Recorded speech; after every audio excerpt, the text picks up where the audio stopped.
এই লড়াই আমাদের আত্মমর্যাদার লড়াই। এই লড়াই বাংলাদেশে আমেরিকান একজনকে নির্বাচিত করার লড়াই বলে মন্তব্য করেছেন নিউ ইয়র্ক ডিস্ট্রিক্ট 36-এর অ্যাসেম্বলি মেম্বার প্রার্থী মেরি জোবায়দা। পটুয়াখালী জেলা সমিতি ইউএসের বার্ষিক পিঠা ও সাংস্কৃতিক উৎসব অনুষ্ঠানে তিনি বাংলাদেশিদের সবাইকে একযোগে এগিয়ে আসার আহ্বান জানান। রোববার সন্ধ্যায় ব্রুকলিনের ওজন পার্কের লিবার্টি অ্যাভিনিউর একটি রেস্টুরেন্টে অন্যান্যদের মধ্যে এ সময় বক্তব্য রাখেন পটুয়াখালী জেলা সমিতি ইনকের সভাপতি মোহাম্মদ শাহজামান, সাধারণ সম্পাদক মনিরুল ইসলাম, অবসরপ্রাপ্ত brigadier general Tofayel Ahmed, engineer Rezaul Karim, Mizanur Rahman Mridha, Nazmul Hasan Tulu, Monirul Islam Rahul এবং মিজানুর হাওলাদার। বক্তারা এ সময় বলেন, 2025 সালের ডিসেম্বরে গঠিত পটুয়াখালী জেলা সমিতি নিউ ইয়র্কে পটুয়াখালীবাসীকে ঐক্যবদ্ধ করে বিভিন্ন সামাজিক, সাংস্কৃতিক ও মানবিক কাজে অংশ নিচ্ছে। পাশাপাশি বাংলাদেশের পটুয়াখালীর বিভিন্ন স্থানে আত্মমানবতার বিভিন্ন কার্যক্রমেও অংশ নিচ্ছে। অনুষ্ঠান শেষে নৈশভোজ ও সঙ্গীত পরিবেশন করা হয়।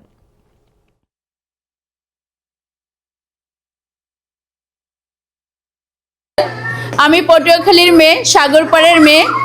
এখানে আমার ভাই বোনরা পিঠা বানিয়েছে, সেই খবর পেয়ে আমি পিঠা খাওয়ার জন্য চলে আসছি। আমি new York state assembly district 36 থেকে রান করতেছি, আপনাদের বোন, এস্টোরিয়া এবং লং আইল্যান্ড সিটি থেকে। এখন পর্যন্ত আমার নিউ ইয়র্ক স্টেট অ্যাসেম্বলিতে আমাদের কোনো বাংলা ভাষাভাষী কোনো বাংলাদেশি আমেরিকান নির্বাচিত হননি। যা আমাদের মানুষরা অনেক বছর ধরে অনেক খাচ্ছেন, অনেক বেশি রাজনীতির সাথে ইনভলভ, কিন্তু আমরা এখন পর্যন্ত আমাদের নিজেদের কোনো প্রতিনিধিত্ব দেখতে পাই না। আমাদের এই লড়াই আমাদের আত্মমর্যাদার লড়াই, এই লড়াই আমাদের বাংলাদেশি আমেরিকান একজনকে নির্বাচিত করার লড়াই। আমাদের আর্লি ভোটিং শুরু হবে জানুয়ারি মাসের 24 তারিখ থেকে, চলবে ফেব্রুয়ারি মাসের 1 তারিখ পর্যন্ত, আর নির্বাচনের দিন ফেব্রুয়ারির 3 তারিখ। আমি আপনাদের কাছে সবার কাছে অনুরোধ করি যে আপনারা যদি কোনো বন্ধু বান্ধব বা আপনাদের পরিবারের কেউ অ্যাসেম্বলি ডিস্ট্রিক্ট 36, এস্টোরিয়া অথবা লং আইল্যান্ড সিটিতে থেকে থাকেন, আপনারা তাদের সবাইকে বলবেন যেন তারা ভোটে অংশগ্রহণ করে। আজকে যে আমাদের মেরি জোবায়দা আপা আসছেন, এস্টোরিয়া 36 থেকে উনি রান করবেন। আমরা আশা করি আমাদের পটুয়াখালীর যারা আছে সকল সদস্যবৃন্দ, যারা আত্মীয় স্বজন আছে, বন্ধুবান্ধব, সকলের জায়গা থেকে তাকে সাহায্য সহযোগিতা করার জন্য চেষ্টা করব। সমন্বিতভাবে এই পটুয়াখালী জেলার সমিতি গত বছর থেকে কার্যক্রম শুরু করেছে, রেজিস্ট্রেশন করেছে এবং ইতিমধ্যে ওরা সাফল্যের সাথে বিভিন্ন প্রোগ্রাম করতে সক্ষম হয়েছে।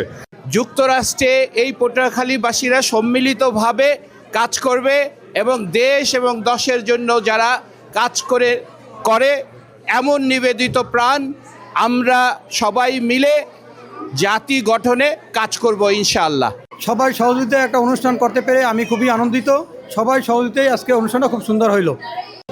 এই বিদেশের মাটিতে বসে আমরা পটুয়াখালী জেলার সবাই মিলে একটা পিঠা উৎসব করেছি, অনেক অনেক অনেক ভালো লাগছে। পটুয়াখালীর পিঠা উৎসব এটা খুবই ভালো হয়েছে, তো এখানে এসে সবার সাথে ভালো লাগলো, সবার সাথে দেখা হলো।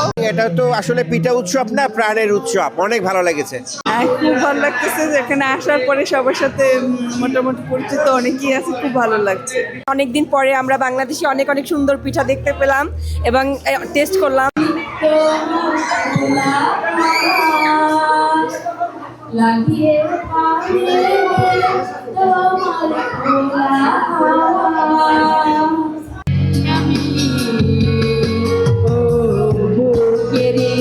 সব কষ্ট